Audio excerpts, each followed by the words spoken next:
E o ministro Edson Fachin, do Supremo Tribunal Federal, decidiu anular o processo que condenou o ex-tesoureiro do PT, João Vacari Neto, a 24 anos de prisão na Operação Lava Jato. A decisão foi assinada pelo ministro no dia 19 de dezembro do ano passado e publicada na semana passada. É a justiça brasileira contribuindo para a conversão de valores. É isso mesmo, Tiago? Total, né? Porque o cara confessa, ele botou a mão na massa, sujou a mão no dinheiro público, desviou dinheiro, desviou recursos, foi punido e por uma jurisprudência, uma interpretação equivocada em processo, o réu confesso é descondenado. Então, para mim, não tem outro termo a não ser inversão de valores, com certeza. A Lava Jato, né, gente, foi um marco que jamais nós esqueceremos, mesmo que eles, a todo custo, né, como a gente tem visto, tentem nos convencer de que a operação que tirou de trás das cortinas, né, centenas de pessoas de diversos partidos políticos, que usavam a máquina pública para desviar mais de 25 bilhões de reais. Aliás, esse é o valor que os corruptos, réus, confessos, já devolveram aos cofres públicos, ou seja, tem muito mais, né?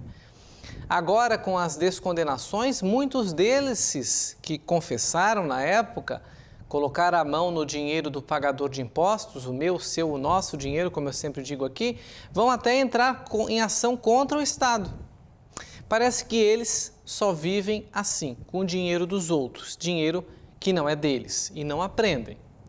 A Lava Jato trouxe nomes, modos, esquemas de como os políticos, servidores públicos e empresários também desviavam recursos dos cofres públicos.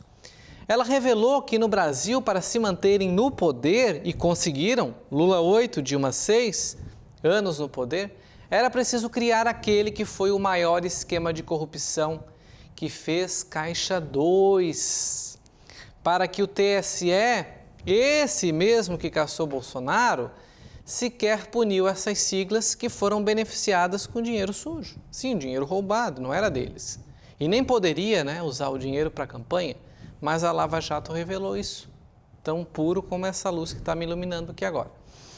Aos poucos, gente, o Supremo foi criando regras, mudando interpretações, ouvindo advogados, um deles que hoje está lá no Supremo, o Zanin, que foi advogado do Lula, e pondo ao fim condenações de réus confessos, uma espécie aí de caça às bruxas, punindo os agentes da Operação Lava Jato, que aos olhos deles, só os deles, não aos nossos, né, foram transformados em vilão da história, só porque acabaram com a brincadeira deles. Agora, João Vacari Neto do PT, que voltou a governar o país, é um desses que confessou, mas a justiça dá crédito, do tipo, vamos te dar uma segunda chance. Será? É para a gente refletir. E sou estranho a pouca divulgação, né? Porque geralmente o Supremo, como toma uma decisão, né, a assessoria invoca para a imprensa, há uma coletiva ou há sim uma informação mais massiva, né? E me soa estranheza a diferença da decisão no dia 19, da publicação no dia 9, que já passou também vários dias e só dias depois a Globo News deu a notícia, depois a Agência Brasil confirmou, porque a Globo News deu a notícia ainda carecendo a confirmação total do ministro Fachin, e me soa estranheza porque parece assim, que é algo que eles estão dando descondenando ele, mas meio que com uma vergonha, né? Ou com uma notícia assim, eu estou te liberando, mas não deveria.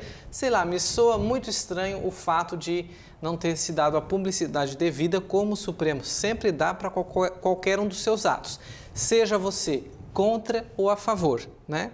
Então há um período aí, uma vacância, né? Um período muito longo da decisão para publicação e para publicização por meio da imprensa. Então eu fico um pouquinho com o pé atrás aí de que essa decisão foi colocada porque os outros já tinham sido descondenados, não tinha mais o que fazer, né? Porque ele foi réu confesso, ele confessou tudo aquilo que a Lava Jato investigou e trouxe ele à mesa para os depoimentos.